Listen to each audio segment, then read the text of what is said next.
राष्ट्राय स्वाहा. पण खरा हिंदू धर्म कोणाला कळलाच नाही, मुळात धर्मच कळला नाही आणि सगळं गडबड तिथून सुरू झाली. आणि धर्माला इंग्रजीमध्ये रिलिजन म्हणतात. खरी गडबड तिथून सुरू झाली, रिलिजनपासून. त्यामुळे रिलिजनला धर्म समजले आणि मग खरा धर्मच कळला नाही. त्यामुळे धर्म कळला नाही, त्यामुळे हिंदू धर्म कळला नाही. आणि हिंदू धर्म कळला नाही, त्यामुळे हिंदुत्व कळलं नाही. त्यामुळे सातत्याने हिंदुत्वाचा पुरस्कार करणारे सावरकर कळले नाही. त्यामुळे समरसता आपल्यामध्ये पोचलीच नाही.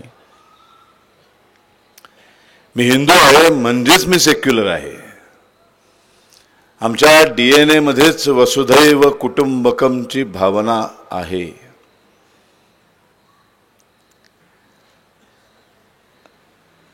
हिंदू धर्मासारखा व्यापक धर्म नाही. मुळात जगामध्ये एकच धर्म आहे, हिंदू धर्म. आणि सावरकरांनी या हिंदू धर्माला एकत्र आणण्यासाठी, वज्र मुठीसारखं एकत्र आणण्यासाठी, या हिंदू धर्मातल्या 18 पगड जातींना संपून त्या सगळ्या भिंती मोडून काढून एकच हिंदू जात कशी शिल्लक राहील यासाठी अख्खं आयुष्य वेचलं. त्यांच्या आयुष्याची संपूर्ण 13 वर्ष 1924 ते 37 हे जे समाज सुधारक सावरकर आपल्याला दिसतात, ते संपूर्णपणे समाजामध्ये समरसता यावी, संपूर्ण समाज हा एक व्हावा, एका झेंड्याखाली यावा, एका संज्ञेखाली यावा, यासाठी आयुष्याची 13 वर्ष स्थानबद्धतेमध्ये असताना त्यांनी प्रचंड मोठं काम केलेलं आहे. जे काही लोक मूर्खासारखं म्हणतात की त्यांनी माफी न मागता, दयेचा अर्ज न करता अंदमानातच मरायला पाहिजे होतं. जर ते अंदमानातच चढून गेले असते, त्यांनी दयेचे अर्ज म्हणजे ॲम्नेस्टी पिटिशन, जो ब्रिटिश सरकारने प्रत्येक राजकीय कैद्याला दिलेला अधिकार आहे, तो जर वापरला नसता तर पुढचं हे एवढं मोठं सामाजिक कार्य त्यांच्या हातून कधी घडलंच नसतं. कारण ते 1960 पर्यंत फक्त सेल्युलर जेलमध्ये सडले असते आणि त्यानंतर ते बाहेर आले असते तेव्हा त्यांचं वय असतं 77 वर्ष.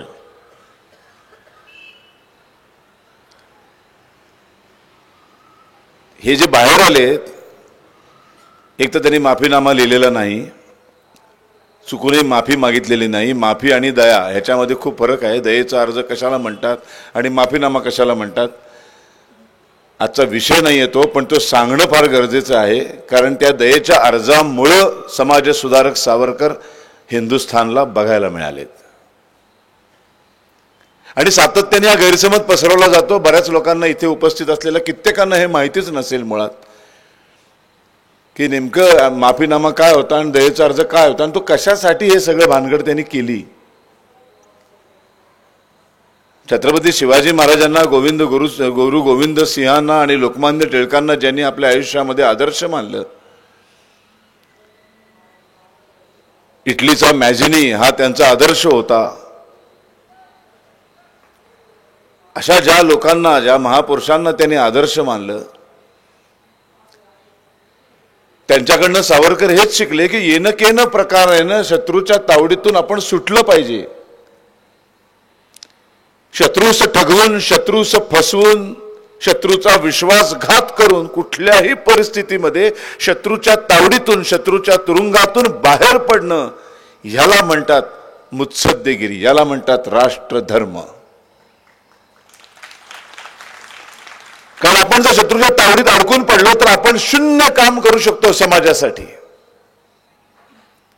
त्या 7/11च्या कोठडीमध्ये अडकून पडल्यानंतर आपण काहीच करू शकत नाही. राष्ट्रासाठी नाही, समाजासाठी नाही, धर्मासाठी नाही. पण हे कळण्यासाठी बुद्धी लागते. ती बुद्धीच नाही, त्यामुळं मूर्खासारखं काहीतरी बडबडत फिरत असतात.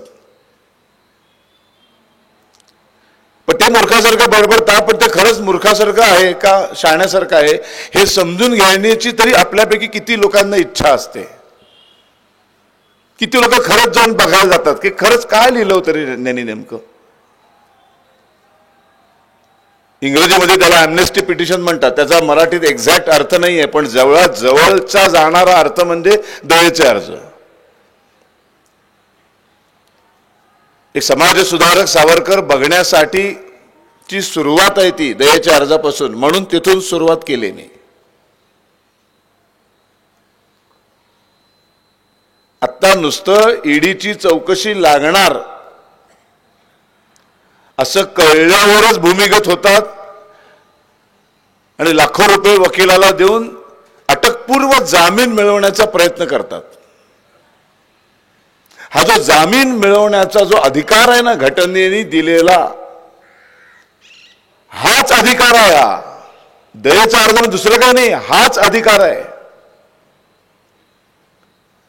हा कसाबला पण होता, अफजल गुरुला पण होता आणि त्यांनी तो वापरलाय.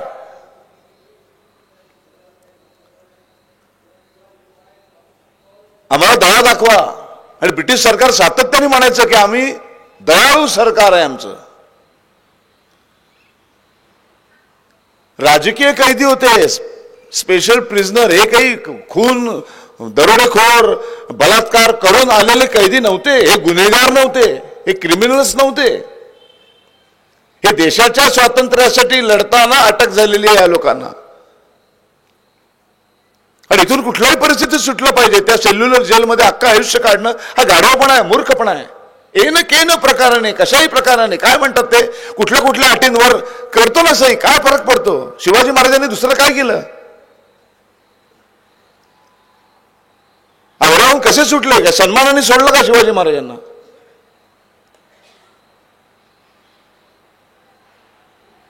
मग हाच न्याय जर शिवाजी महाराजांना लावला असता की छत्रपती तिथेच मरायला पाहिजे होतं औरंगजेबाच्याच कोठडीमध्ये, तुम्ही का पळून आलात, का पेटारात बसून आलात, मग आपण शिवाजी महाराजांना पळपुटे म्हणतो का? नाही, म्हणूच शकत नाही. जीभ झडेल म्हटलं तर. कारण ती मुत्सद्देगिरी असते, ती राजकीय खेळी असते. त्याच्या पाठीमागे फार मोठा धूर्त विचार असतो. म्हणून पळून आले ना. अफजल खान चालून येत होता, बोलवत होता, नाही गेले महाराज, आम्ही तुम्हाला घाबरतो म्हणाले, आम्हाला भीती वाटते तुमची. तुळजापूरची देवी फोडली, तिथे ब्राह्मणाच्या तोंडामध्ये गाईचं मांस कोंबलं तरी सुद्धा शिवाजी महाराज खाली उतरलेले नाही आहेत. म्हणजे काय घाबरतो म्हणायचं त्यांना? त्याच्या पाठीमागचा उद्देश काय असतो हा फार महत्वाचा असतो. सावरकर जर दयेच्या, बरं मुळात दयेच्या अर्जामुळे त्यांना सोडलेलंच नाहीये, हाही एक फार मोठा गैरसमज. त्यांना सोडलेलं नाही एकाही. त्यांनी 8 का 9 दयेचे अर्ज लिहिले, त्या एकाही दयेच्या अर्जामुळं त्यांना सोडलेलं नाही. सेल्युलर जेलमधनं त्यांना सोडलेलं नाही. ब्रिटिशांना ते हळूहळू गुंडाळायचं होतं, हळूहळू तिथले कैदी आता कमी करत निघायचे होते. दुसऱ्या महायुद्धाला तोंड फुटलेलं होतं, कळत नव्हतं आता काय करणार. या एवढ्या 500 का 550 कैदी तिथे ठेवलेले होते भारतापासून लांब. ते हळूहळू गुंडाळायला सुरुवात करायला पाहिजे. वाइंडअप करायचं असतं ना, घर बदलायचे, शिफ्टिंग करायच्या वेळेला कसं हळूहळू सामान आपण गुंडाळायला लागतो, तसे ते कैदी गुंडाळतात. त्याच्या सावरकरांना आणि त्यांना तिथून दुसऱ्या जेलमध्ये ट्रान्सफर केलेलं आहे, सोडलेलं नाही आहे.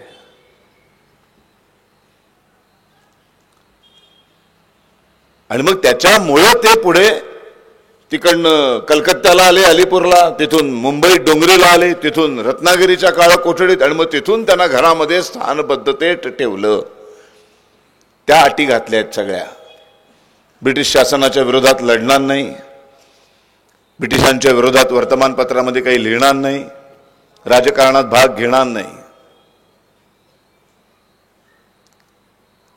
मी तुमच्या विरोधात आधी काय केलं, माझ्या सांगण्यावरून मदनलाल धिंगरांनी वायलीला मारलं, त्या अनंत कारेनेनी जॅक्सनचा खून केला, म्हणून मला माफी द्या, असं एकही वाक्य नाही, असा एकही शब्द नाही. त्याला म्हणतात माफीनामा. आत्ता दया दाखवलेत तर यापुढे तुम्ही म्हणाल त्या अटी मला मान्य आहेत. अटी मान्य करायलाच पाहिजेत आणि त्या अटीप्रमाणेच वागलं पाहिजे, अजिबातच नाही. ब्रिटिशांनी कुठला मोठा विश्वास संपादन केलाय, कुठला मोठा आम्हाला दिलेला कुठला शब्द पाळलाय? पहिलाच शब्द तोडला त्यांनी. आम्ही व्यापार करायला आलोय म्हणाले. व्यापार कुठला? अख्खा देश गिळंकृत करून बसले. त्यांच्याशी नसं प्रामाणिक राहायचं. आणि असं टप्प्याटप्प्याने त्यांची शिक्षा कमी होत होत मग त्यांना स्थानबद्धतेत ठेवलं. तिथून समाज सुधारक सावरकर लोकांना बघायला मिळाले. आणि सर्वधर्म समभाव, सर्वधर्म एकच शिकवण देतात, या विचारांचा विनायक दामोदर सावरकर हिंदुत्ववादी कसा झाला, हे जे ट्रान्सफॉर्मेशन आहे ना, हे सगळं अंदमानात घडलंय. अंदमानातल्या एकेका अनुभवातून घडलंय. 1857चं स्वातंत्र्य समर वाचा, सर्वधर्म समभाववाले सावरकर दिसतात. जिहाद, गाझी शब्दांचा सर्रास उल्लेख केलेला आहे त्यांनी, सर्रास वापर केलेला आहे त्यांनी. सर बहादूर शाह जफरचं तोंड फाटेस्तोवर स्तुती केली आहे, कारण वय 24 होतं.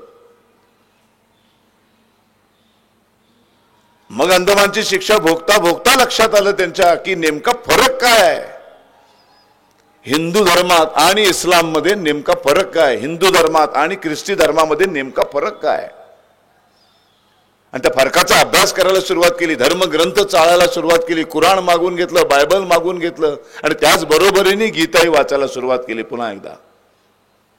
आणि मग लक्षात आलं की हिंदू धर्मासारखा जगात सुंदर धर्म नाही.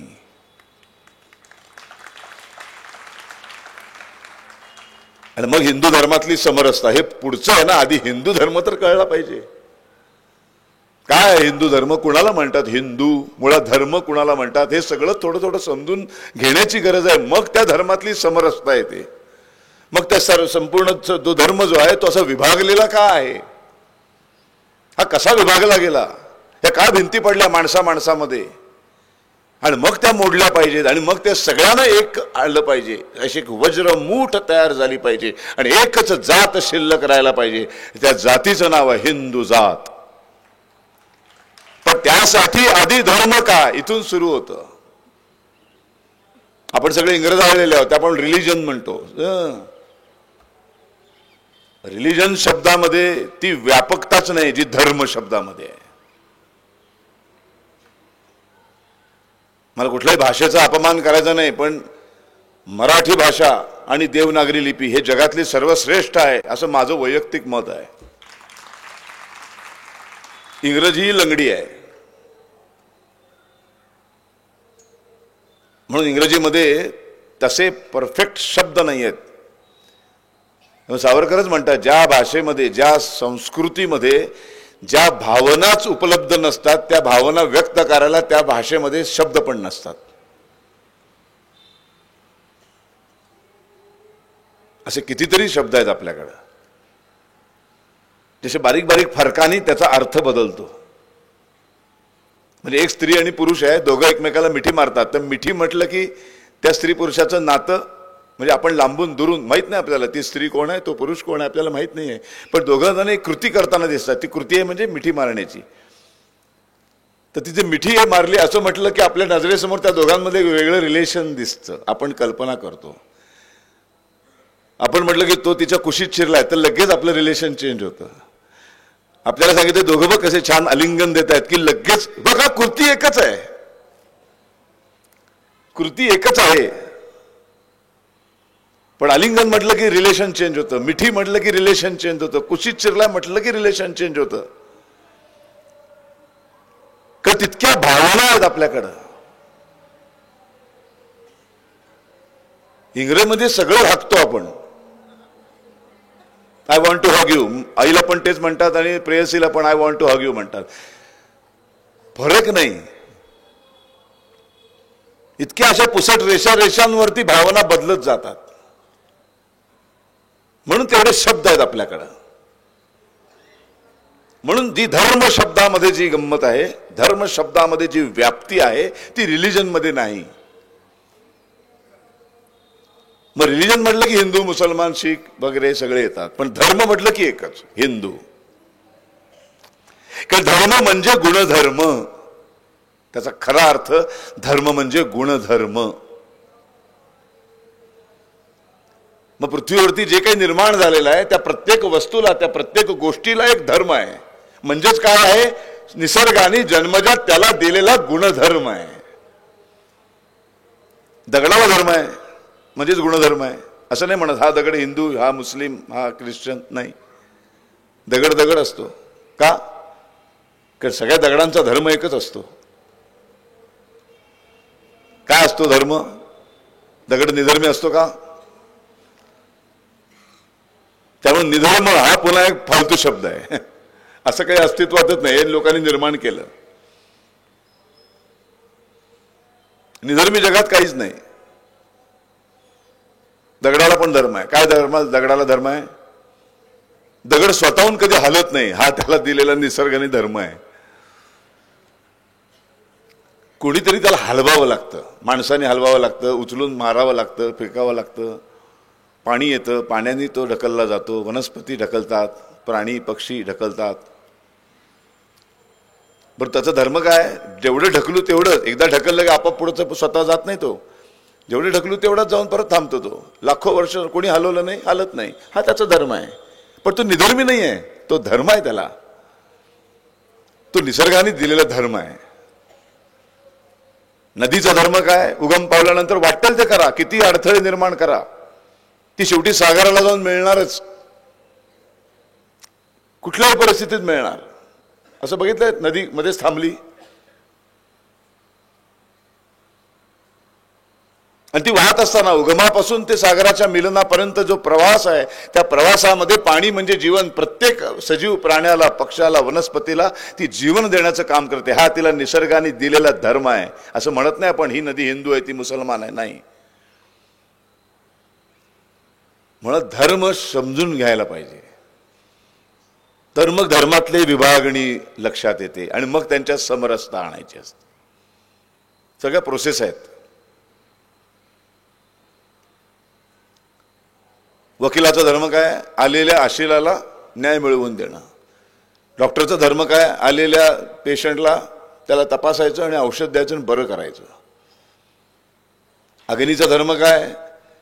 अग्नी पेटलेला असतो, त्याच्या विशिष्ट अंतरापर्यंत जाऊन उभे राहिलात तर तो तुम्हाला ऊब देतो, छान वाटतं थंडीमध्ये. पण अग्नीत पडलात तर मात्र जळून खाक. तिकडे आरक्षण चालत नाही. पोंक्षे पडले, ओपन कॅटेगरी, अख्खाच जळला. 3%, 5% आरक्षित जळला तर 5%च भाग जळला. आतलं काय हो, तिकडे भानगडत नाही. कारण त्याचा तो धर्म आहे. असं म्हणत नाही ही शेकोट्याचा होळी येईल आता मार्चमध्ये, असं नाही म्हणा. या गल्लीतली होळी हिंदू आहे, तिकडची मुसलमान आहे. होळी होळी असते, अग्नी अग्नी असतो, नदी नदी असते.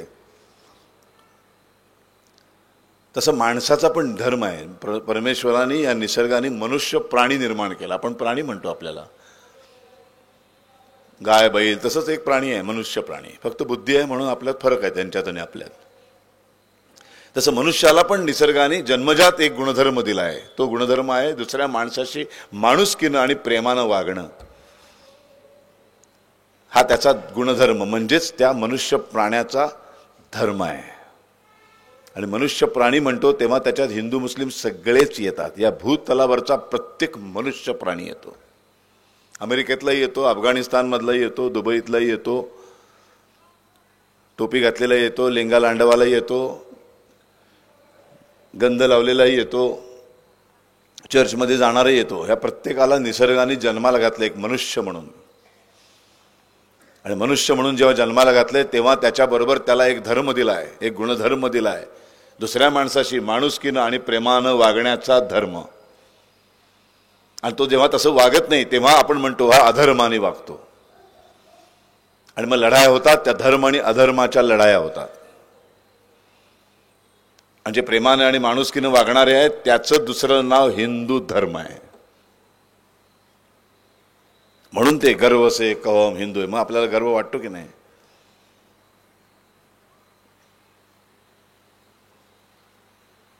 असा हा धर्म, इतका सुंदर धर्म, याचा सगळ्याचा अभ्यास केल्यानंतर सावरकर हे पूर्णपणे हिंदुत्ववादी झाले. आणि हिंदुत्व हेच राष्ट्रीयत्व असायला हवं.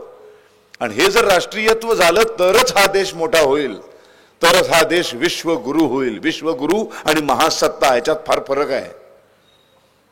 आपण कधी महासत्ता होण्याची धडपड करत नाही. नरेंद्र मोदी सुद्धा नाही. सत्ता आली की राजा आला, राजपद आलं. मग आपण एक एक राजे बघतो, चीनचा, अमेरिकेचा, आता रशियाचा. हे सगळे राजे आहेत. ह्या सगळ्यांना सत्ता गाजवायचे, त्यांना संपूर्ण जगावर सत्ता गाजवायची. सर्व राष्ट्रांनी त्यांचं ऐकलं पाहिजे. म्हणून अमेरिका धडपडते, म्हणून चायना धडपडते, म्हणून रशिया धडपडते. भारत त्यासाठी कधी धडपडतच नाही. आम्हाला व्हायचंय विश्वगुरु. फरक खूप मोठा आहे. एक सशस्त्र आणि एक राजपदावर बसलेला राजा, किंग समोर उभा असतो आणि त्याच्याच बाजूला उभारून एखाद्याला दोन शब्द बोल म्हटलं तर तो बोलणं अवघडून बसतं त्याला. पण एक गुरु उभा आहे, एक ऋषी मुनी उभे आहेत, एक गुरु उभा आहे. त्या गुरुच्या बाजूला उभारून बोल म्हटलं तर तो सुसाट बोलायला लागतो. कारण माहीत असतं गुरु चुकलं तर मारणार नाही, चुका सुधारून कसं चांगलं वागायचं ते शिकवतील. शिकवणारा असतो तो गुरु. राजाची भीती आहे, चायला चुकलं तर मारणार, त्याच्या विरोधात चुकून शब्द गेला तर हा मारणार आपल्याला. आणि हे विश्वगुरु होण्याची क्षमता फक्त हिंदू धर्मात आहे. कारण आपण मनुष्य धर्माला जागणारी माणसं आहोत. बाकी सगळ्या आहेत त्या धर्मसंस्था आहेत. म्हणून महाभारतामध्ये तुम्हाला अब्दुल्ला बघितलात का तुम्ही? फर्नांडिस, जॉन, मेरी, तेरी. अर्जुनाच्याकडे एक फर्नांडिस होता, एक जॉन होता, तिकडे एक इब्राहिम होता. असलं काही नव्हतंच. लढा फक्त धर्म आणि अधर्माच्या होत्या. सत्य असत्याची लढाई होती, नीती आणि अनितीची लढाई होती, धर्म आणि अधर्माची लढाई होती. हिंदू, मुस्लिम, शीख काही नव्हतंच. सगळं नंतर आलंय. त्या सगळ्या नंतर आलेल्या धर्मसंस्था आहेत. म्हणून त्याची स्थापना आहे, म्हणून त्याचा संस्थापक आहे. हिंदू धर्माला संस्थापक नाही, हिंदू धर्माची स्थापना नाही. भगवान श्रीकृष्णाने स्थापना केली का हिंदू धर्माची? नाही. श्रीरामाने नाही. आद्य शंकराचार्यांनी केली का? नाही. हेडगेवारांनी केली का? नाही. कोणी केली मग हिंदू धर्माची स्थापना? कोणीच केली नाही, निसर्गाने केली आहे. हा निसर्गदत्त गुणधर्म आहे. मग प्रश्न पडतो, मग त्याला गुणधर्म का नाही म्हणत, नुसता धर्म का नाही म्हणत? हिंदू हा शब्द कुठून आला? कारण हा हिंदू म्हणजे ह्या 7 नद्या आहेत, ज्या 7 नद्या सप्त सिंधू, त्या सप्त सिंधूच्या काठावर राहणारे ते हिंदू. सिंधू ही आपली मुख्य नदी, सिंधू ही आपली राणी नदी. आपल्या प्रत्येक हिंदू माणसाच्या घरामध्ये वर्षातून एकदा तरी भटजी नावाचा एक प्राणी येतो, कुठल्या ना कुठे तरी पूजा करायला, मंगल कार्याला. त्या प्रत्येक मंगल कार्याची सुरुवात एका मंत्राने करतो आणि आचमनाने एक पाळीभर पाणी सोडायला सांगतो. या मंत्राशिवाय कुठल्याही मंगल कार्याला सुरुवात होत नाही, कुठल्याही नाही. त्या मंत्रात तो मंत्र आहे, गंगेचे यमुनेचे व गोदावरी सरस्वती नर्मदे सिंधू कावेरी जलेस्मिन सिन्निधी कुरु. गंगेचे, यमुनेचे व गोदावरी सरस्वती नर्मदे सिंधू कावेरी 7 नद्या. त्या सप्त सिंधूच्या काठावर राहणारे ते हिंदू, अशी आपली आयडेंटिटी आहे, आपली ओळख आहे. काय दुर्दैव आहे, ज्या सिंधू नदीमुळे आपल्याला हिंदू हा शब्द मिळाला, ती सिंधू नदी आज आपल्या देशात वाहत नाही. ती गेली पाकिस्तानात. आपली आयडेंटिटीच गेली.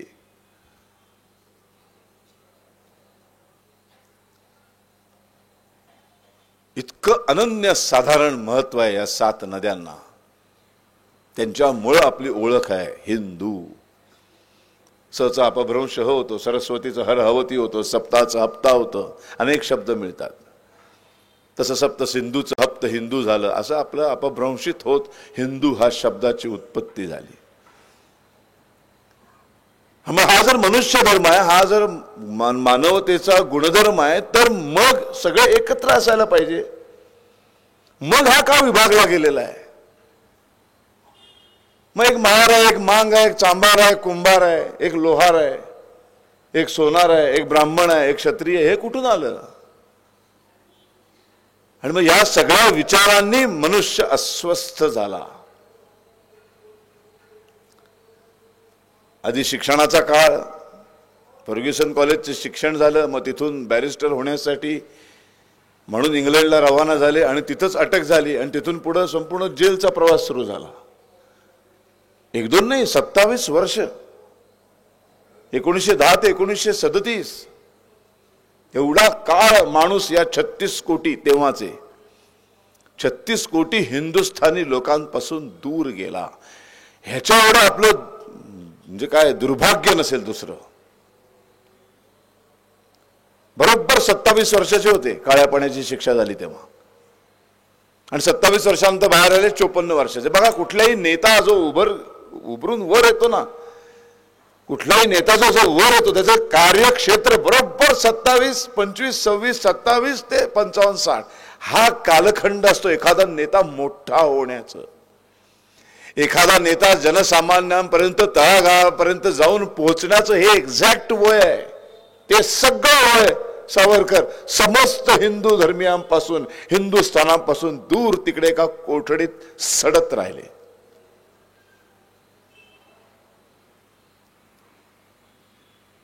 आणि मग तेव्हा बाहेर आल्यानंतर सुद्धा स्थानबद्धता पुढे चालूच राहिली. राजकारणात भाग घेऊ शकत नाही. मग काय करायचं? मग किती दिवसापासून साचलेलं होतं की हा हिंदू धर्म जो 18 पगड जातीमध्ये विभागला गेलाय, ह्या पगड जातीमधल्या भिंती मोडल्या पाहिजेत. हे तर काय लिहून दिलेलं नाही, हे तर समाजकारण आहे. हे काही ब्रिटिशांना लिहून दिलेलं नाही. आणि मग माणसाने काम करायला सुरुवात केली. किती अवघड काम असेल बघा. रत्नागिरी जिल्ह्यामध्ये स्थानबद्धता असताना त्या काळामध्ये असे पाडे असायचे, वाड्या असायच्या. महारवाडी, मांगवाडी, लोहारवाडी, सुतारवाडी, कुंभारवाडी. म्हणजे आपण नेहमी अस्पृश्यता निवारण्याचं काम करणारे नेत्यांची नावं की पटकन आपण आंबेडकर, फुले तोंडावर येतात, आहेतच. त्यांच्याबद्दल काही मनात शंकाच नाही, मोठेच आहेत. पण तितकाच तोडीसतोड हा माणूस पण आहे. पण हा माणूस याचं हे कार्य कधी समोरच येत नाही.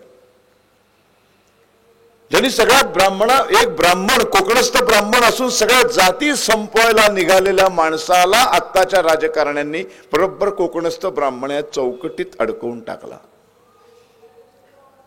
सावरकरांचा सातत्याने जो दुस्वास चालू आहे ना, त्याची जी अनेक कारण आहेत, त्यातलं सर्वात मोठं कारण आहे की तो माणूस ब्राह्मण आहे. पण तो ब्राह्मणच सगळं संपवायला निघाला होता हे मात्र कोणीच नाही, कोणी कुणापर्यंत पोचूच देत नाही. केवढं प्रचंड मोठं कार्य आहे. 24 ते 37, 13 वर्ष काय डोकं फोडलं असेल विचार करा तुम्ही. काय तेव्हाची समाज रचना होती. अहो, ब्राह्मण, क्षत्रिय, मराठा 96 कोणी लग्न बिग्न करत नाही, ही तर फार लांबची गोष्ट आहे. अहो, महार मांगाबरोबर जेवत नव्हता. महाराची पोर मांगाला देत नव्हते, मांगाची पोर कुंभाराला देत नव्हते, कुंभार लोहाराला देत नव्हता, लोहार चांभाराला देत नव्हता. इतकी भयानक परिस्थिती होती. आपापला समाज एकत्र करून एक एक वाडे पाडे करून राहत होते लोक. एकमेकांमध्ये मुलगी द्यायची नाही, रोटी बेटी नाही, जेवण खाण नाही, काही नाही, बोलायचं नाही. प्रचंड अस्वस्थ झाले माणूस. म्हणजे मला नेहमी असं वाटतं की कुठल्याही कुणाचाही मनापासून अपमान करायचा नाहीये, पण मला असं नेहमी वाटतं की काकणभर मला सावरकरांचं अस्पृश्यता निवारण्याचं कार्य जर मोठं वाटतं. ह्याचं कारण सांगतो. मी विषय मांडतो, तुम्ही सांगा मला तुम्हाला पटते का नाही ते. मी एक अभिनेता आहे मुळात, मग मी व्याख्यान द्यायला लागलो. तर प्रत्येक गोष्टीची मी कल्पना करतो आणि मी चित्रपट बघत असतो. असे मी काही सावरकरांना पाहिलेलं नाही. मी काही त्या अस्पृश्यता निवारणाच्या त्या काळामध्ये मी काही नव्हतो, जन्मालाच आलो नव्हतो. पण मी एक अभिनेता असल्यामुळं मी ना कल्पना करत असतो की कसं करत असतील, कसे राहत असतील, कसे वागत असतील, कसे बोलत असतील. आणि मुळात ही सगळी आंबेडकर, फुले, गांधी, टिळक, सावरकर हे जे काही आता आपण पुतळ्यातलं रूप बघतो ना, ते काय तसे डायरेक्ट जन्माला नाही ना आले. सावरकर कोटी टोप पण छत्री घालून, आंबेडकर कायम असे असं नसतं ना. ते पण लहान होते की कधीतरी. मुळात हे कधी विसरता कामा नये की ही सगळी मोठी माणसं आहेत, हे देव नाहीत. ही सगळी माणसं आहेत, पण खूप मोठी माणसं आहेत. म्हणजे खूप मोठ्या माणसांच्या छोट्याशा चुका राष्ट्राला खूप मोठ्या प्रमाणात भोगाव्या लागतात. म्हणून मोठ्या माणसांनी प्रत्येक पाऊल आणि प्रत्येक शब्द मोजून मापून विचार करून मग बोलायचा असतो. हे आता जसे मूर्खासारखे बरळत असतात ना 24 तास चॅनलवर, तसं नाही.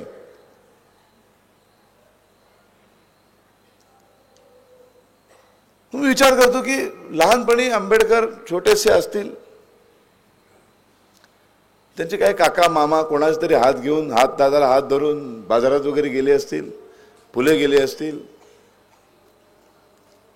आणि त्या काळामध्ये कोणीतरी बाजूने एक ब्राह्मण चालला असेल, एखादा मराठा चालला असेल, आणि ह्यांच्याकडे बघून त्याने शिव्या घातल्या असतील, 4 दे दूर हो वगैरे काहीतरी बडबडले असतील. आणि मग त्यांनी विचारलं असेल त्या मुलांनी, आपल्या ज्याचा हात धरलाय काका मामा कोण आहे त्याला, की बाबा आता हे असं आपल्याला का घाणेरड्या शिव्या दिल्या, आपण काय यांचं वाकडं केलं. मग तेव्हा ते म्हणाले असतील, बाबा आपलं दुर्दैव आहे की आपण ह्या जातीत जन्माला आलो. ही परंपरा आहे रे बाबा, हे सहन करायलाच पाहिजे, आपण गुलाम आहोत. हे सगळे मोठी लोक आहेत. आणि मग तो म्हणाला असेल, तुम्ही आतापर्यंत सहन केलं, यापुढे मी नाही सहन करणार.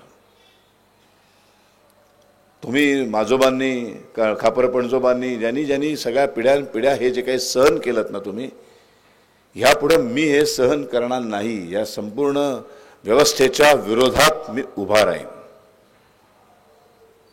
प्रचंड ताकद लागते बरं का हे बोलण्यासाठी, प्रचंड ताकद लागते. स्वतःवर विश्वास लागतो, भयंकर हिंमत लागते. आणि मग आंबेडकर त्या त्वेषाने उभे राहिले, पण त्यांनी त्या यातना भोगल्या. आता मूळ मुद्दा मी काय बोलतोय नीट लक्ष द्या. या वाक्यावरनं खूप रामायण घडतं नंतर. आता सुद्धा कोण पत्रकार असेल चुकून माकून बसलेला, तो बरोबर लिहिणार उद्या तेवढंच वाक्य मागचं पुढचं सगळं वगळून. मग टी TV9ची बाई बोंबलेल तिकडनं,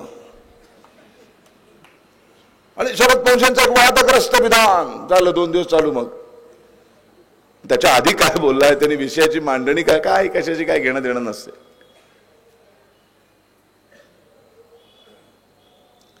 मी अन्याय सहन केला, त्याच्या झळा मला बसल्या, चटके मला बसले आणि मी पेटून उठलो. मोठीच गोष्ट आहे, पण ही झाली स्वाभाविक प्रतिक्रिया. आता एक विनायक जो मुळात जन्माला आलाय चित्पावन ब्राह्मणाच्या घरात, तो पण असाच काका मामा कोणाचा तरी हात धरून बाहेर गेला असे. आता परिस्थिती उलटी आहे. या विनायकाने ज्याचा हात धरला तो समोरच्या शिवा घालतोय. आणि विनायक विचारतो, तुम्ही काका मामा आता त्या समोरच्या बिचारा सरळ चालला होता, त्याला काय शिव्या दिल्यात, त्यांनी काय वाकडं केलंय. आणि मग ते म्हणाले असतील की अरे बाबा ते तसेच आहेत, सगळे खालच्या जातीची लोक, ते गुलाम आहेत, त्यांना असंच वागवलं पाहिजे, नाही तर डोक्यावर बसतील. पायीची वाहन आहे ती पायालाच ठेवायला पाहिजे, असल्या काहीतरी म्हणीबिणी त्यांनी म्हणून दाखवले असतील. तेव्हा कुठलाही अपमान अवहेलना सहन न करता, समोरच्याचं दुःख सहन न झाल्याने हा मुलगा समस्त स्वजातीय ब्राह्मणांच्या विरोधात उभा राहतो.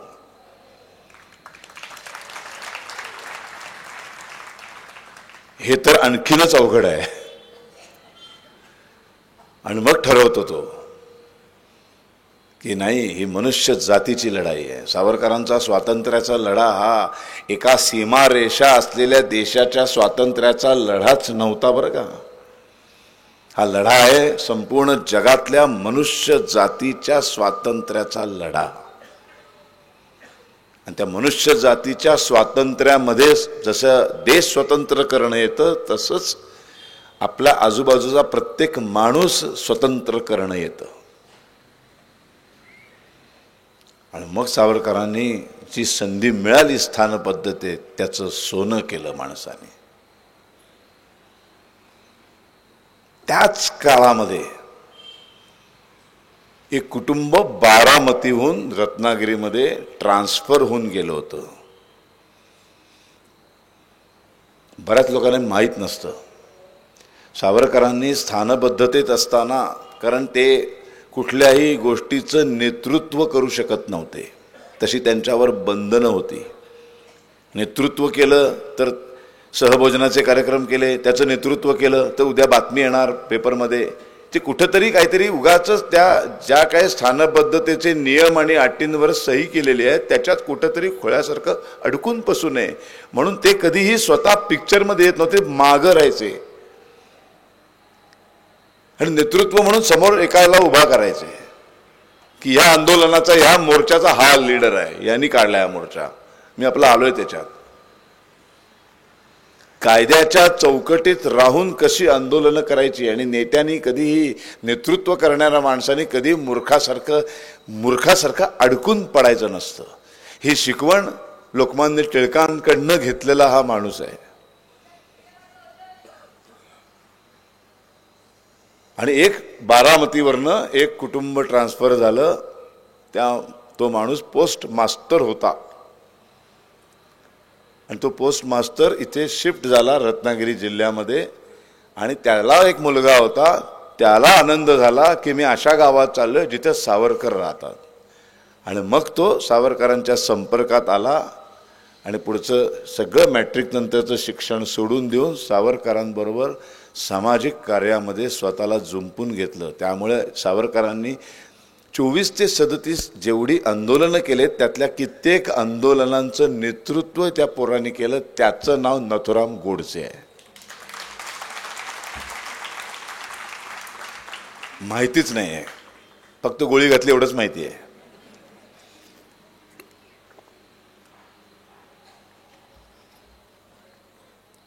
आणि मग कसं काय म्हणजे मी विचार करतो कधी कधी एका वर्षानुवर्षांच्या परंपरा असलेल्या एका महारवाड्यामध्ये जायचं, आधी जाऊन 2 दिवस त्यांना सगळ्यांना जमा करायचं. बरं एक बामण आलाय, तेव्हा बामण आलाय म्हणायचे, बामण आलाय म्हणजे काय रे बाबा, सगळे उगाचच घाबरून. मग त्यांना सांगायचं की मी कशासाठी आलोय, तुमचे न्याय हक्क काय आहे, तुम्हाला परमेश्वरांनी काय अधिकार दिले, निसर्गाने जन्माला घातल्यापासून तुम्ही माणसं आहात, तुम्ही सगळं का सहन करता. मग दुसऱ्या दिवशी मांग वाड्यात जायचं, मग तिसऱ्या दिवशी चांभार वाड्यात जायचं, मग कुंभार वाड्यात जायचं. किती पेशन्स असतील, किती हाकलून दिलं असेल. सुरुवातीला तर उभं पण केलं नसेल कोणी, पण किती पराकोटीची चिकाटी असेल माणसाकडे, यांना बरोबर माहिती आहे. इतकी चिकाटी असलेली माणसं या देशामध्ये एकाच संस्थेत आहेत, राष्ट्रीय स्वयंसेवक संघ, आणि त्याचे संघचालक समोर बसलेले आहेत. चिकाटी काय लेवलची असते. किती तुम्ही बघा, संघाचा संघ एखादा प्रचारक घरी आला ना, तुम्ही किती हाकला, किती घाणेरड बोला, तो येतोच परत. जोपर्यंत तुम्ही कमळावर शिक्का मारत नाही तोपर्यंत तो जात नाही. बघा इतकी चिकाटी असते माणसाकडे. आणि मग एक एक एक एक एक एक एक एक डोकी, ती गांजलेली डोकी, त्या मडक्यामध्ये हा विचार शिरवायचा. या मडक्यामध्ये हे त्यांना समजावून सांगायचं. हळूहळू हळूहळू 1-2 वर्षांनंतर मग त्यातली काही तरुण मुलांना ते हळूहळू पटायला लागलं. मग ती हळूहळू बाहेर पडायला लागली. मग त्या सगळ्यांना एकत्र करायला सुरुवात केली. मग विहिरीवर पाणी सुद्धा भरून द्यायचे नाहीत, विहीर बाटेल म्हणून. मग पहिलं आंदोलन केलं रत्नागिरी जिल्ह्यातल्या सगळ्या विहिरी खुल्या करण्याचं. आणि मग मोठं आंदोलन केलं. मग सावरकर आणि त्या काळातली अनेक मंडळी तिथे सामील झाली. आणि सगळ्यांनी मिळून एवढं मोठं आंदोलन केलं की 500 विहिरी अस्पृश्यांसाठी खुल्या केल्या.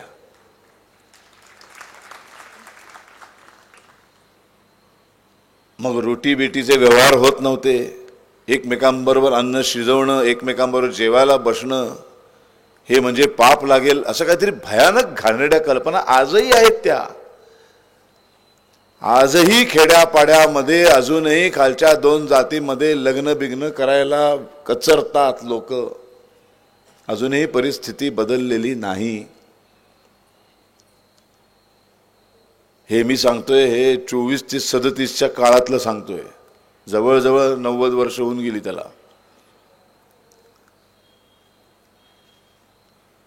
आणि मग त्यांना हळूहळू बाहेर काढायला लागले. मग विहिरी खोल्या झाल्या. बरं, सावरकर आणि त्यांची बायको दोघांनीही हे काम सुरू केलं. काय असेल ती बायको, पण या सगळ्या महापुरुषांच्या बायका हा एक जबरदस्त विषय आहे बरं का. आणि या सगळ्यांवर इतका अन्याय झालाय ना की यांच्याबद्दल कोणी व्याख्यानात वगैरे कोणीच काही बोलत नाही. म्हणजे जेवढं प्रत्येक नोटेवर बापूंचं चित्र आहे ना, पण कस्तुरबाचा एक फोटो पण लावत नाहीत काँग्रेसवाले. सावरकरांच्या 3 बंधूंच्या 3 बायका काय भयानक सोसलं असेल हो. लोकमान्य टिळकांची बायको काय सोसलं असेल तिने. यांच्याकडे कोणी बघतच नाही. शिवाजी महाराज जेवढे मोठे आहेत, नो डाऊट मोठेच आहेत, आपण त्यांना देव मानतो, पण ते देवारूपाला आणणारी बाई कोण होती? जिजाबाई. तिचं नाही कुठे पुतळे बांधले जात, तिच्या नाही कोणी जयंत्या साजऱ्या करत. मला भयंकर त्रास होतो याचा. एवढा वेळ मिळत नाही मला हे सगळं वाचायला, त्याचा अभ्यास करायला. ते 12 तास आम्ही आमचं पोट भरण्यासाठी करतो, दारू गडबय वगैरे काहीतरी. त्याच्यानंतर कधी वाचणार आणि कधी तो अभ्यास कर. एक सावरकर अख्ख्या आयुष्याला पुरून उरले. हे एक एक महापुरुष एवढे मला आणि लोकच बसून सांगतात, तुम्ही हल्ली जरा टिळकावर पण बोलाव. मी म्हटलं तुम्ही बोलत का नाही? तुम्हाला तर भरपूर वेळ आहे यायला, सगळं मीच करायचं काय? आज पण बोलतील बघा. आज संपला असेल ते चांगलं बोलला तर तुम्ही. त्या सगळ्या महापुरुषांच्या बायका पुढच्या वर्षी होऊन जाऊन दे, शरद राव होऊन जाऊन, तू बोल केले का? अरे तू आज जरा बसल्या बसल्या घरात तू का फक्त फराळ चिवडा आणि ते खाणार? महाशिवरात्र सगळं काय ते तुम्ही करा.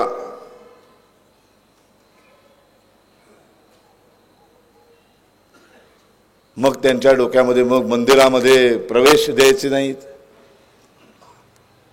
मग मंदिरामध्ये प्रवेश नाही तर मग काय करायचं?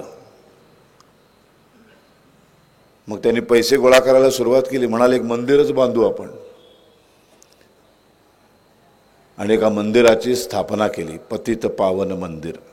तुम्ही बाकी सगळी मंदिरं बघा आणि रत्नागिरीला गेलात तर रत्नागिरीच्या पतित पावन मंदिरात जा. त्याचं स्ट्रक्चरच वेगळं आहे.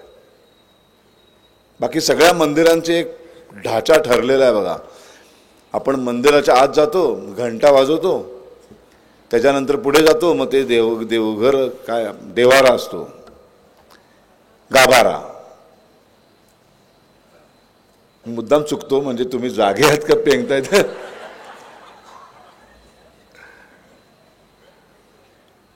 आणि पुण्यात आहे मी, मला त्याची जाणीव आहे.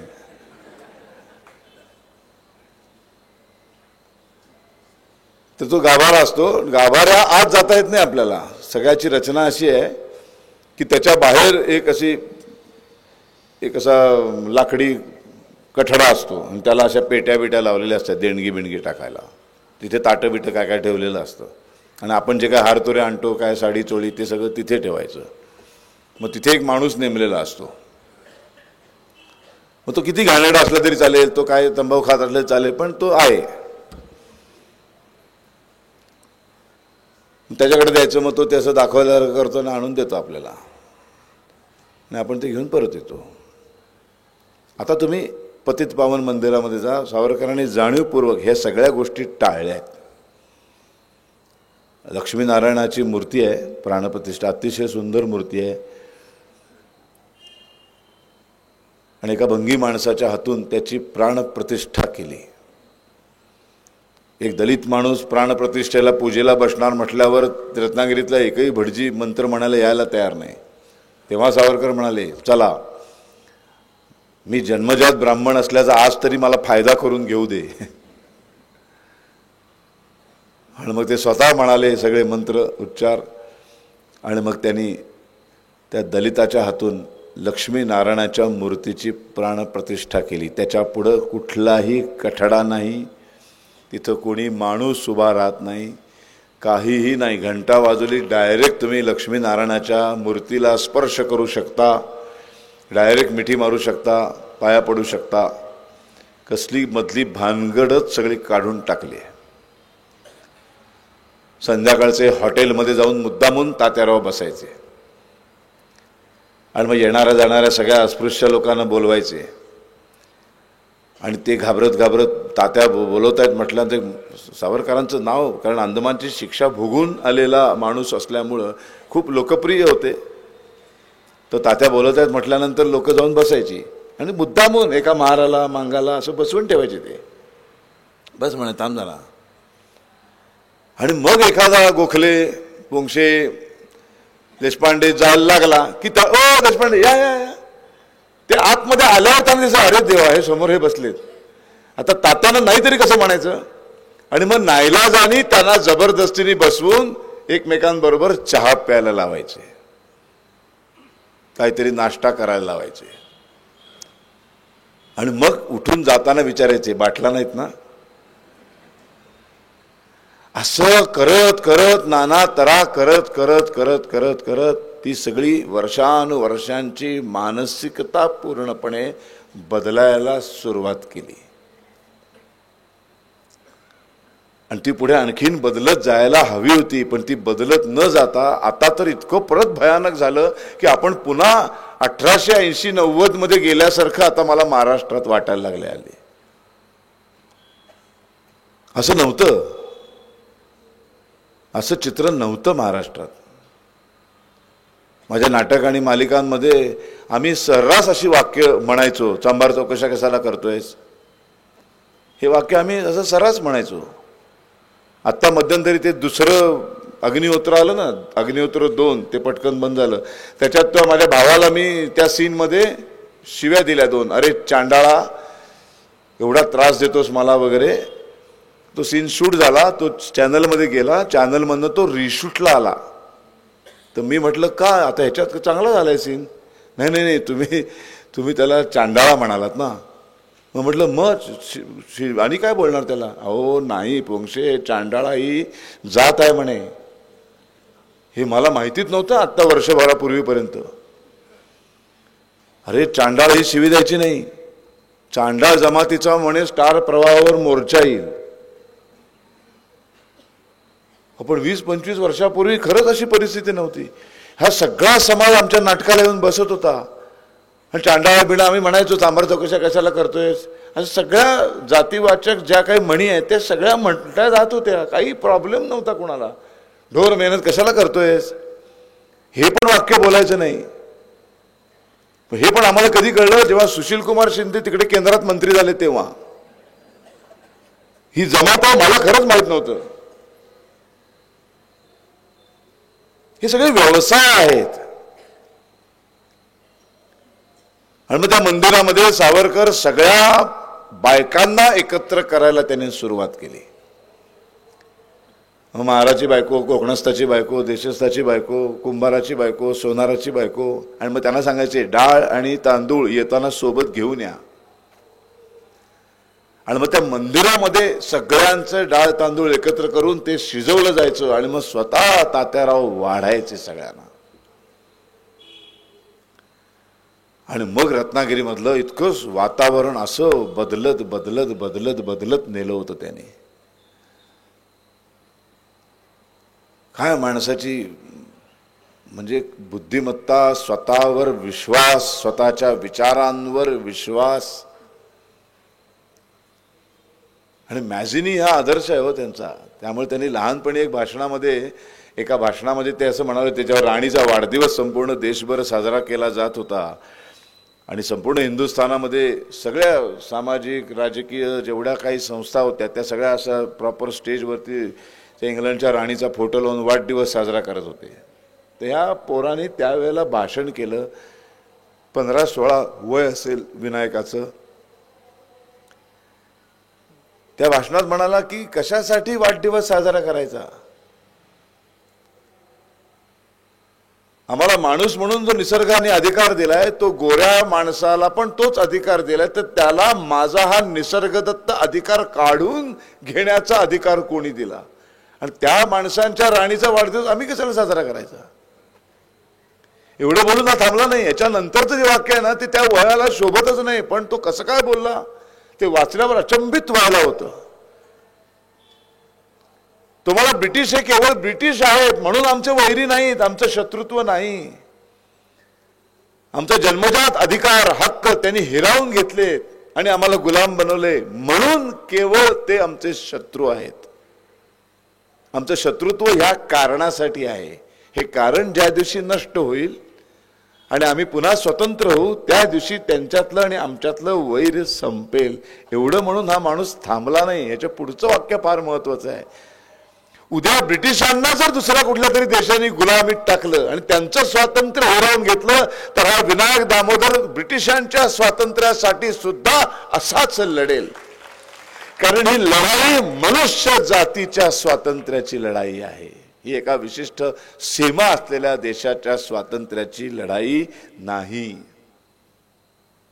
ही मनुष्य जात स्वतंत्र व्हायला हवी, ही मनुष्य जात एकत्र व्हायला हवी. इथं म्हातारे आले 72 इकडे केसरी वाड्यावरती बसू संध्याकाळची येऊन बसायचे.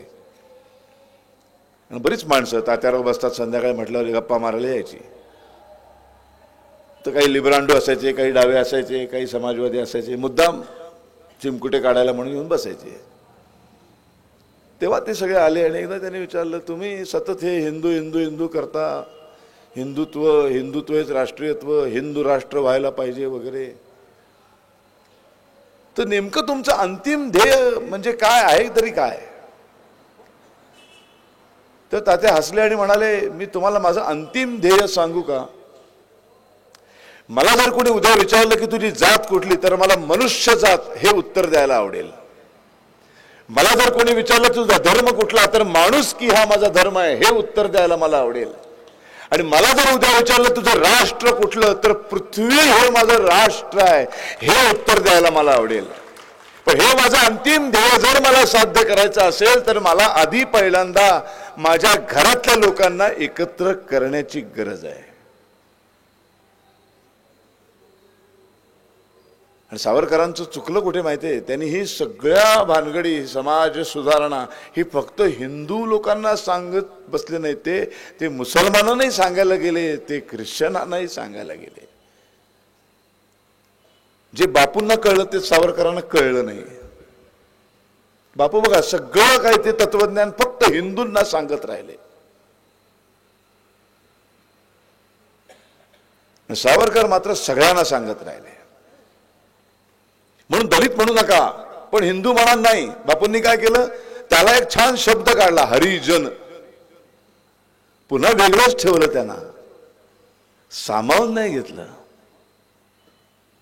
आणि सावरकरांचं इथेच चिडचिड व्हायची. कुठलाही माणूस जन्मजात जातीचा नसतो. जन्म कुठे घ्यायचा ह्याच्यात माझं कर्तृत्व काय, शून्य आहे. मी कुठे जन्माला आलो, माझं काय त्याच्यात. असलंच कर्तृत्व तर ते आई बापाचं आहे, माझं काही नाही. त्याच्या जन्माला आल्यानंतर मी कर्म काय करतो याच्यावर माझा व्यवसाय ठरतो. व्यवसायाला जात बनवू नका. या सगळ्या जाती या व्यवसायाधिष्ठित आहेत, जन्माधिष्ठित नाहीत.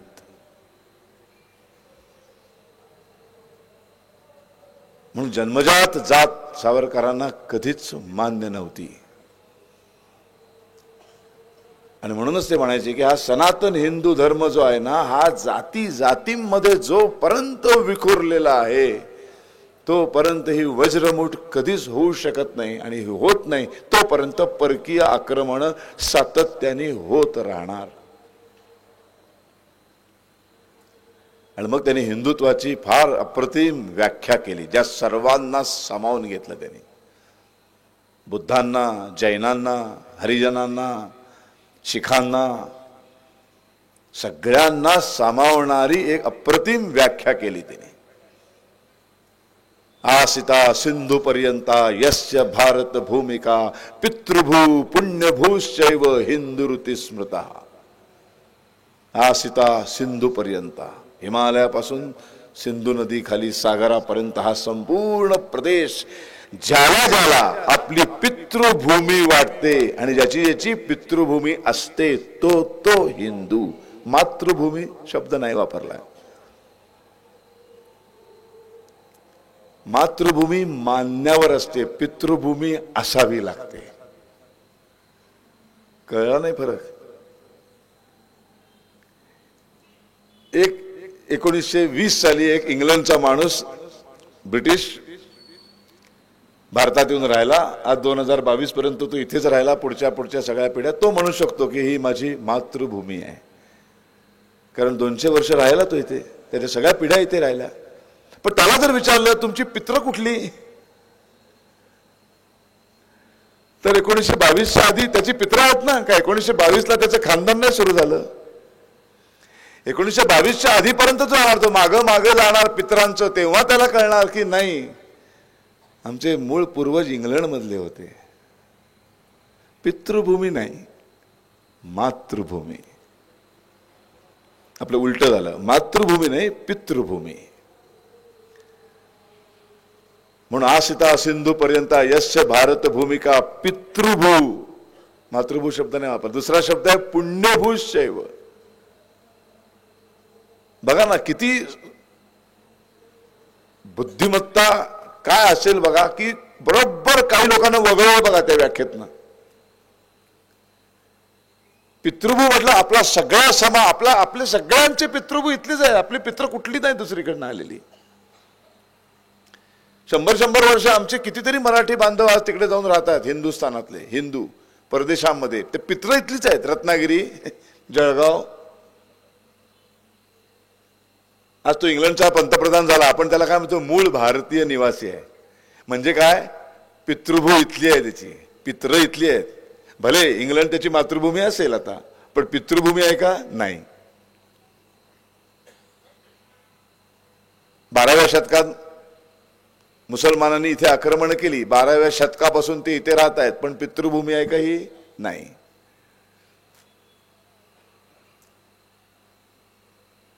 दुसरी पुण्यभूमी. पुण्यभू म्हणजे काय, पुण्यभूमी कशाला म्हणतो आपण, पंढरपूर ही पुण्यभूमी आहे.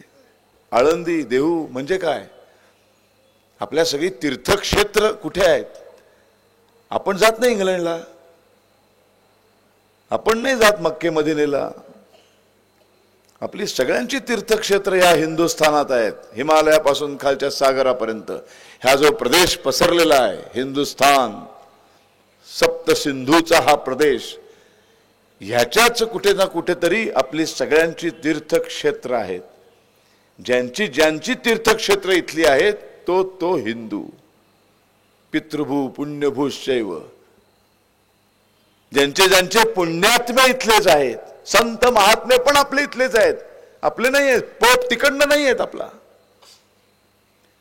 इथे चंद्रभागा ते थांबतात, तिकडनं यायला पाहिजे. पुण्यभू तिकडे आहे, तिकडे तो कोण त्यांचा संत आहे तो तिकडे आहे, तिकडनं तो सांगणार हा अभि ईद म्हणाव, मग ते ईद मनवतात. तो पण इथला चंद्र मावळलेला असतो. आपले सगळे संत इथलेच आहेत. म्हणून आसिता सिंधू पर्यंत यस्य भारत भूमिका पितृभू पुण्यभूश्चैव. म्हणून बौद्ध पण हिंदूच असतात, शीख पण हिंदूच असतात, जैन पण हिंदूच असतात, सगळे हिंदूच असतात. ह्या फक्त शाखा आहेत. आणि या सगळ्यांना एकत्रित करणारं हेच एक हिंदुत्व, हेच राष्ट्रीयत्व मानणारं एक हिंदू राष्ट्र सावरकरांना निर्माण करायचं होतं. आज नुसतंच हिंदू राष्ट्र म्हटलं तरी एवढी बोंबाबोंब सुरू झाली.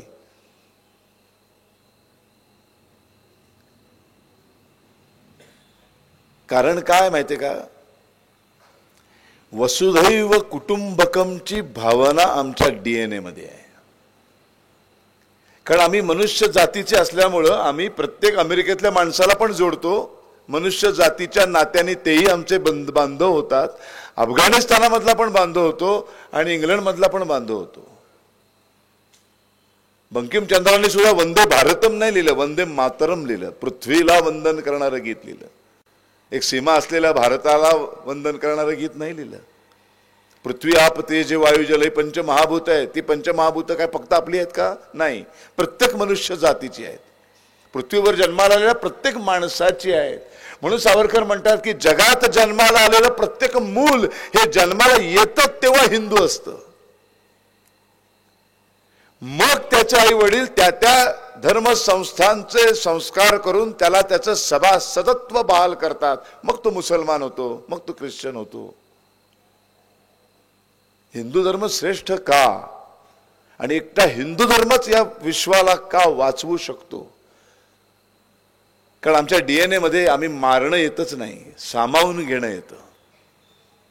असा एक हिंदू राजा मला दाखवा मनुष्य निर्मितीपासून आज तागायत की एक हिंदू राजा उठला आणि त्याने एका मुसलमान राष्ट्रावर अटॅक केला, एका ख्रिश्चन राष्ट्रावर अटॅक केला, चर्चेस मोडली, तिथे रामकृष्णाची मंदिर उभी केली, मस्जिदी मोडल्या, तिथे रामकृष्णाची मंदिर उभी केली. एकही नाही, एकही नाही, एक उदाहरणही नाही.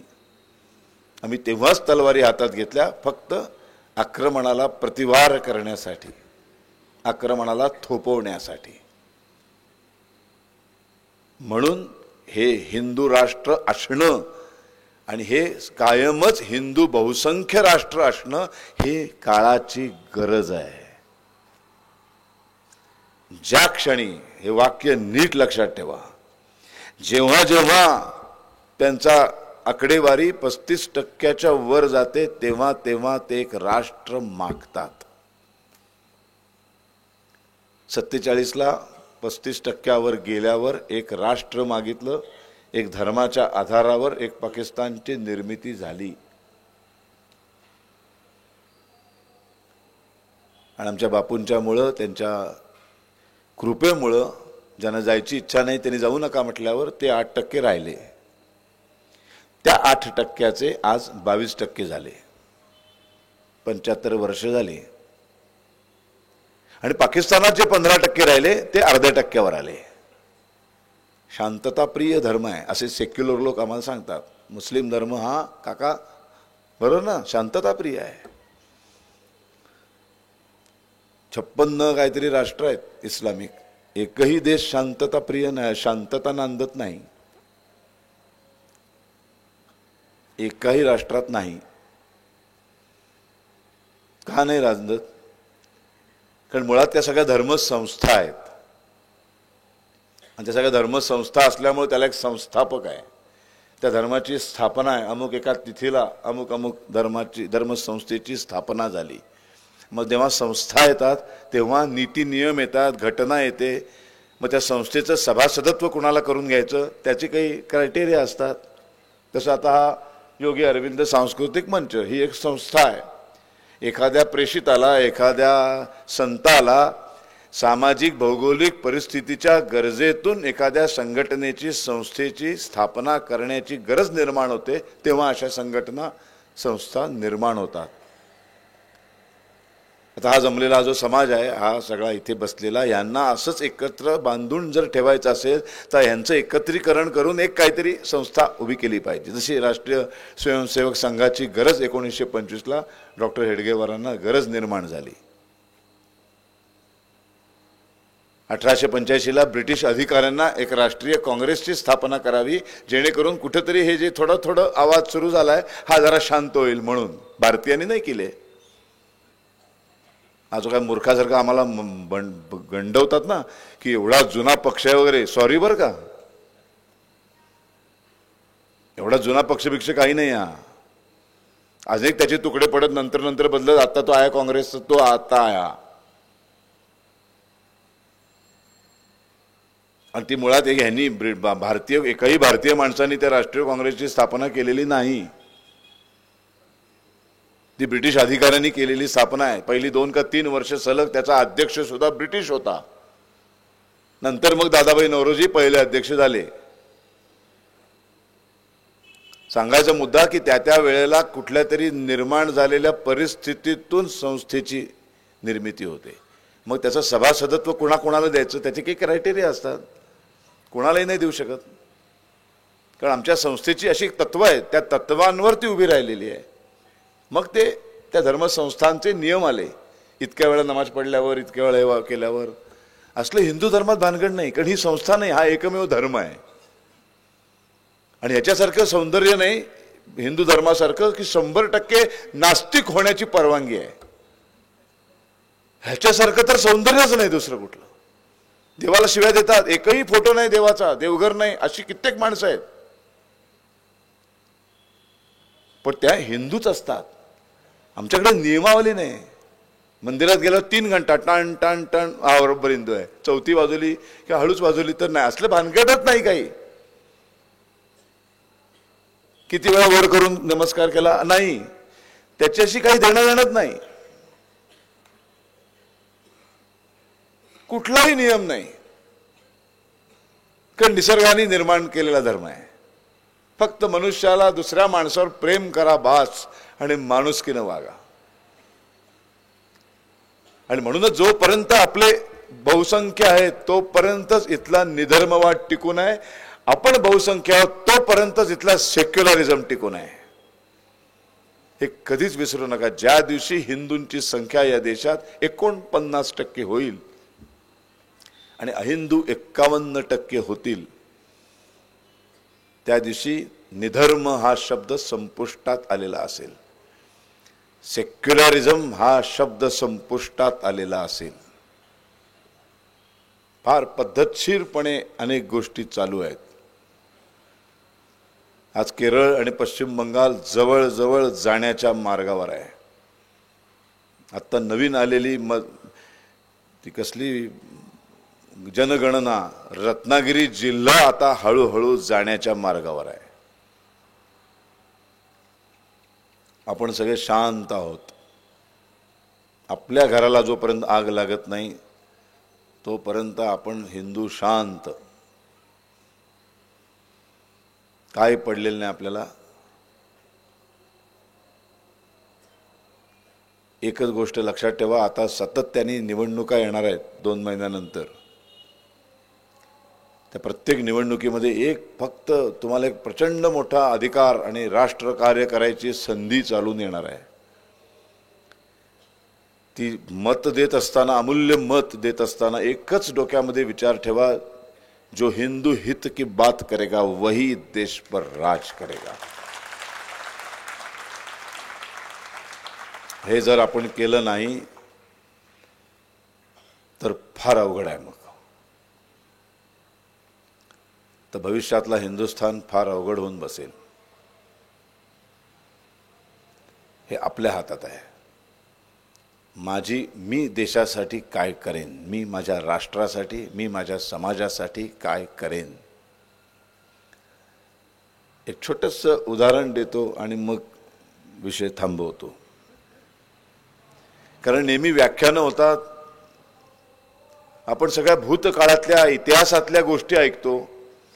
तो काळ आता राहिलेला नसतो, सगळंच बदललेलं असतं.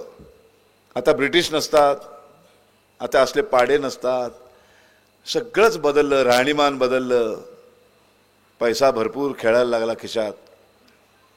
आत्ता आम्ही काय करायचं हा प्रश्न अनुत्तरित राहतो. तो अनुत्तरित प्रश्न घेऊन तुम्ही घरी जाता. फक्त छान होतं, बरं बोलला, ठीक बोलला, ह्याच्या पलीकडे काहीच घडत नाही. पण मी काय करायचं या प्रश्नाचं उत्तरच सापडत नाही. म्हणून मी एक कल्पना केलेलं आहे, ते एक तुमच्यासमोर मांडतो आणि मग थांबूया. त्याच्यातून नेहमी उत्तर मिळतं असं बऱ्याच वेळेला माझ्या व्याख्यानामध्ये लोक म्हणतात. ही कुठे पुस्तकात लिहिलेलं नाही आहे, हा कुठला इतिहास नाही आहे. इतिहासातली फक्त पात्र घेतली आहेत आणि पूर्णपणे माझी काल्पनिक ही कादंबरी आहे. एक ब्रिटिश नावाचा एक महावृक्ष होता, त्याचा एक बुंदा होता, संपूर्ण हिंदुस्थानची भूमी व्यापून टाकणारा एक वृक्ष, विषारी वृक्ष कित्येक लढाया झाल्या, काही केल्या, तो वृक्ष हालायला तयार नाही, अशी मुळं घट्ट रोवून उभा आहे आणि विषारी आहे. अदरवाईज हे सगळे वृक्ष रात्रीचं ते ऑक्सिजन सोडतात आणि आपल्याला जगायला मिळतं. पण हा वृक्ष जो आहे ब्रिटिश नावाचा, एक तर तो हिंदुस्थानचा नकाशा डोळ्यासमोर आणा, अख्खा अख्खा भूप्रदेश व्यापून टाकेल एवढा त्या वृक्षाचा बुंदा आहे. आणि एक तात्या टोपे नावाच्या एका सामान्य माणसाला, टोपे नावाच्या कुटुंबातल्या, एकदा लक्षात आलं की नाही यार, हे सगळ्या लढाया झाल्या, सगळं झालं, 1857 लढलो आणि काही केल्या, एक गोष्ट माझ्या लक्षात आली की हा वृक्ष जोपर्यंत मुळापासून उपटून टाकत नाही ना, हा विषारी वृक्ष जोपर्यंत उखडून टाकत नाही, तोपर्यंत या वृक्षाखाली जगणारा एकही माणूस सुखाने जगू शकत नाही, शांत श्वास घेऊ शकत नाही. हा उखडला पाहिजे. मग दुसऱ्याची कशाला वाट बघायची, मी सुरू करतो म्हणून त्यांनी शस्त्र पाहिजे ना काहीतरी ते उखडायला. म्हणून त्यांनी खिशामध्ये हात लावला, बघितलं तर त्यांच्या खिशामध्ये एक टाचणी मिळाली त्यांना. एक टाचणी. वृक्ष केवढा आहे म्हणजे आपण कल्पना नाही करू शकत. अख्खा देशाची भूमी ज्या वृक्षाने व्यापून घेतली आहे, असा वृक्ष पाडायला टोपे नावाच्या घरातल्या एक तात्या एक टाचणी घेऊन रेघोट्या मारायला सुरुवात केली. येणारा जाणारा प्रत्येक जण, तात्या काय करताय, वृक्ष पाडतोय, कशाने, टाचणीने. त्यांना वेड्यात काढलं, मूर्खात काढलं त्यांना. यथेच्छ गावामध्ये एक टिंगलीचा विषय झाला. तू बघितलं की नाही हल्ली, तू तिकडे ते खळ्यासारखं तो असं ते एक टाचणी घेऊन रेघोट्या मारतो आणि विचारलं की सांगतो हा वृक्ष पाडणार आहे. हा काही शक्य आहे का ते? जो तो टिंगल करतोय तात्याला माहिती आहे मी या रेघोट्या मारत मारत माझं आयुष्य संपेल, पण माझ्या ह्याच्यातनं कोणीतरी एखादा तरी निर्माण होईल की मी मेल्यावर ती टाचणी पुढे रेघोट्या मारणारा. म्हणून तो आधी मध्ये कुठला तरी सिनेमा आला होता बघा, तो डोंगर एक माणूस एकटाच पाडत असतो, मांजी. एक्झॅक्ट त्याला वेड्यात काढलं असंच, एकटाच तो अख्खा डोंगर पाडायला. शेवटी तो पडला आणि तिथे मोठा रस्ता तयार झाला. तसा टोपले खोळ्यासारखं मारतोय, जो येईल तो त्याला वेडा म्हणतोय. एक दिवस तिकडनं घोड्यावरनं बाई चालली होती, तिचं नाव झाशीची राणी. त्यांची ओळख होती म्हणून ती थांबली. ती म्हणाली, तात्या काय करताय? काय नाही ग, हे अंतिम ध्येय माझ्या लक्षात आलेलं आहे, हा वृक्ष पाडला पाहिजे, त्याशिवाय काय खरं नाही. हे असले फालतू चळवळी आणि यांनी काय होणार नाही, हा वृक्ष पाडला पाहिजे. मग कशाने पाडताय? माझ्याकडे काही टाचणीत आहे, काय करू मी? थांबा ना, मी येते तुमच्याबरोबर, मला पण पटलेलं आहे. आता एक वेडा होता, तो 2 वेडे झाले. तिच्याकडे तलवार होती, तिने तलवारीने घासायला सुरुवात केली. दोघांनाही माहिती आहे हे पाडणं शक्य नाही, आपण दोघं मरणार. पण मरणार आणि हे बघणार नाही आम्ही वृक्ष कधी पडेल किंवा नाही पडेल, पण आपण प्रयत्नच केला नाही असं नाही होता कामा. मी माझं कॉन्ट्रीब्युशन दिलेलं आहे. मग लोकांची टिंगलीमध्ये अजून एक बाई पण वेडी तिथे ऍड झाली. असं झालं. मग एक रामोश्याम बरोबर एक माणूस चालला होता, वासुदेव बळवंत फडके नाव त्याचं. त्याच्यावर 10-12 रामोशी होते, त्यांनी पण ओळख होती. त्यांनी विचारलं, काय करताय दोघं मिळून? काय नाही, हा वृक्ष पाडतोय. थांबा मी पण येतो, माझ्याबरोबर अजून 4 रामोशी आहेत, आमच्याकडे तो कुऱ्हाड आहे, जरा चांगले घाव घालतो आम्ही. त्यांनी काही शक्य नव्हतं, ते वृक्षच आचाट विचाट होता. आता हे 4-5 वेडे तयार झाले. मग तिकडनं चापेकर बंधू आले.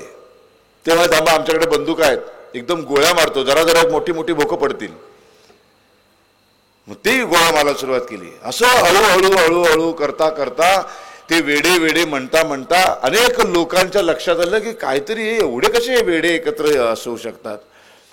सगळ्यांच्या हळूहळू त्यांचं रूप बदलायला लागलं आणि गावामध्ये उत्सुकता निर्माण झाली. मग एक विनायक दामोदर आला, तो म्हणाला मी बॉम्ब बनवतो, एक बॉम्ब टाकतो, मोठी दनादन भोकं पडतील. मग भगतसिंग आला. अशी सगळी माणसं येत गेली. तोपर्यंत तात्या गेले, झाशीची राणी संपली, वासुदेव बळवंत फडके गेले. पण हळूहळू वेडे म्हणता अख्खं गाव, अख्खं राष्ट्र वेडं झालं. आणि मग सगळ्या पिढ्या संपतायत, पुढच्या नवीन पिढ्या येत आहेत. जो त्याला येईल ती टाचणी, कोण बॉम्ब टाकतोय, कोण गोळी मारतोय, कोण कुऱ्हाड मारतोय, आणि तो वृक्ष पोखरतायत. 5-7 पिढ्या अशा गेल्या, अख्खा वृक्ष पोखरला गेला. आता टाचणीची पण गरज नाही, नुसतं हात ढकलायची गरज होती, तेव्हा आले बरोबर.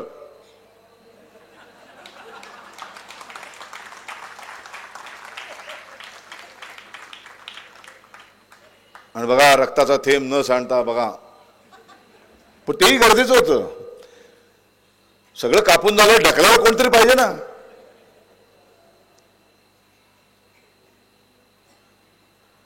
तो वृक्ष पडला, माणसं मोकळ्या श्वास घ्यायला लागली, विषारी वृक्ष संपला, खूप छान, सगळीकडे आनंद झाला. डायरेक्ट सूर्यप्रकाश जमिनीवर पडायला लागला, छान शेती व्हायला लागली. मग परत काळ बदलला, आणि आता एक असाच भीषण वृक्ष उभा राहिला आहे, त्याचं नाव आहे भ्रष्टाचाराचा वृक्ष. त्यांनी पण असंच अखंड हिंदुस्थानची जमीन व्यापून टाकली. आता तुम्हाला इथून जाताना विचार करायचा आहे की आपली टाचणी शोधायची आहे प्रत्येकाला. मी काय करेन? हा विचार 20-22 वर्षांपूर्वी माझ्या मनात आला. तेव्हा मला लक्षात आलं की मी एक नाटक सिनेमात काम करणारा माणूस आहे. नाटक सिनेमातला अभिनेता असल्यामुळे थोडाफार मला लोक ओळखतात, बघायला येतात 4 लोक. तर याचा फायदा घ्यावा, आणि माझी टाचणी, मी म्हटलं चला आपण, आपल्याला वक्तृत्व कला दिले परमेश्वराने, त्याचा आपण उपयोग करावा. आणि मग सावरकर जे कधी शिळे होत नाहीत, म्हणजे 2022 आणि 3022ला सुद्धा सावरकर तेव्हाचेच वाटतात. इतका ताजा तवाना विचारांचा हा माणूस, म्हणून सावरकर निवडले. आणि माझी टाचणी मला मिळाली गेली 20 वर्ष. तुम्ही पण इथून जाताना आता विचार करा की आपली टाचणी कुठली. प्रत्येकाला शक्य आहे. मी तुम्हाला एक टाचणी देतो आत्ता. एक हलाल जिहाद नावाचा एक प्रकार सुरू झाला आहे. एक भयानक मोठं भविष्यातलं संकट, त्याची मी आत्ताच जाणीव करून देतो. एक लव जिहाद तुम्हाला पाहताच आहात तुम्ही, पण हलाल जिहाद म्हणून एक आहे.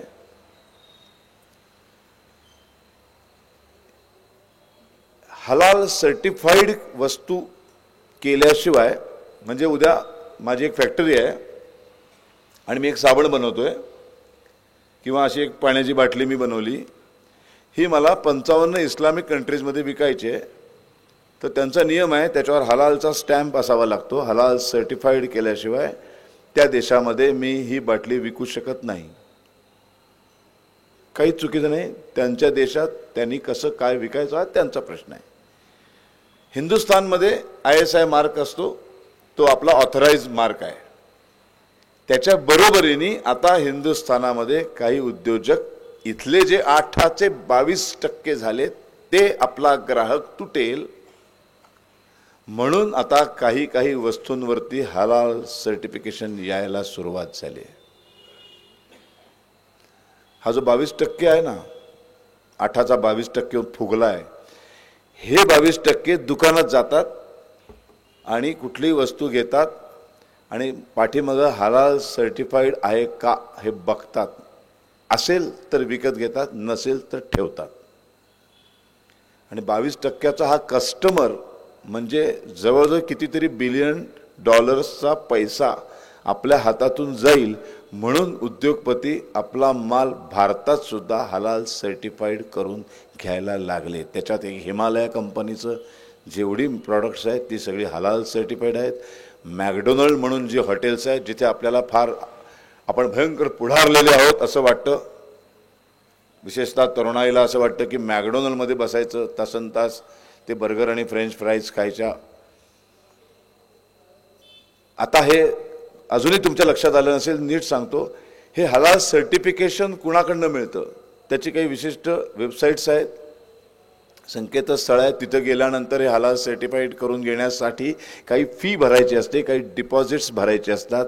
ही सगळी डिपॉझिट्स संपूर्ण जगामधल्या सर्व टेररिस्ट कंपन्या चालवण्यासाठी पैसा पुरवला जातो. म्हणजे तुम्ही मॅकडोनल्डमध्ये जाता, आणि एक बर्गर, एक फ्रेंच फ्राईज आणि काहीतरी ज्यूस असा एक कॉम्बो मिळतो आणि ते लई आपल्याला म्हणजे हो, सरस्वती भोजनालयामध्ये शिची किती अप्रतिम जेवण असू दे, पण ती सरस्वती भोजनालय काय आहे बाबा, मॅकडॉनमध्ये जाऊ ना आपण, मस्त बर्गर अशी एक मेंटॅलिटी होत चालली आहे. तो बर्गर खाताना पुढे फक्त चेहरा आणा शरद वंशेचा, तो जो काय असतो 230चा, त्यातले 130 रुपये तुम्ही एक कसाब निर्माण करण्यासाठी आणि एक अफजल गुरु निर्माण करण्यासाठी वापरणार आहात, आपणच देणार आहोत. मग ते आपल्याच देशात येणार आणि एक ताजसारखा हल्ला करणार. आणि याची पहिली जागतिक परिषद काही 2 महिन्यापूर्वी मुंबईमध्ये भरणार होती आणि याची आम्हाला सगळ्यांना चाहूल लागली. मग विश्व हिंदू परिषद, हिंदू जनजागृती, आम्ही सगळे एकत्र आलो. यांना काकांना माहीत असेल कदाचित. आणि मग त्याला विरोधात आपण एक परिषद त्याच्या आधी भरवली आणि अशी जबरदस्त विरोधात हवा निर्माण केली की त्यांना ती आंतरराष्ट्रीय हलाल परिषद रद्द करावी लागली. आपण एक आलो तर आपण काय काय करू शकतो. बरं, ह्याच्यासाठी हिम्मत असण्याची गरज नाही, कुठे तोंडातून एक ब्र काढायची गरज नाही. दुकानात जाता, तुम्हाला काय काय हवं असतं ना, यादी बनवून दिली, 1 किलो तुपाचा एक डबा घेऊन ये रे, 2 साबण राहिले ती घेऊन ये, टूथपेस्ट राहिले, काय नाही, ती वस्तू त्या सेल्फमधनं काढली की फक्त हळूच, काही नाही, शांत बघत बघत असं बघायचं खाली, त्याच्यावर हलालचा शिक्का आहे का, असेल तर परत ठेवून द्यायचं, काही वाच्यता करायची नाही. तुम्हाला कोण मारायला येत नाही. तो विचारेल तुम्हाला क्या हो गया भाभी, म्हटलं नाही नाही देखा ऐसे असं हसायचं खोळ्यासारखं आणि बाहेर यायचं. ती घ्यायची नाही. त्या 22% घ्यावी म्हणून ते जर करत असतील तर बाकी उरलेले 80% हिंदू आता हे वस्तू बघून घेत नाहीत. असं जेव्हा लक्षात येईल तेव्हा हे बंद होईल. राष्ट्राय स्वाहा.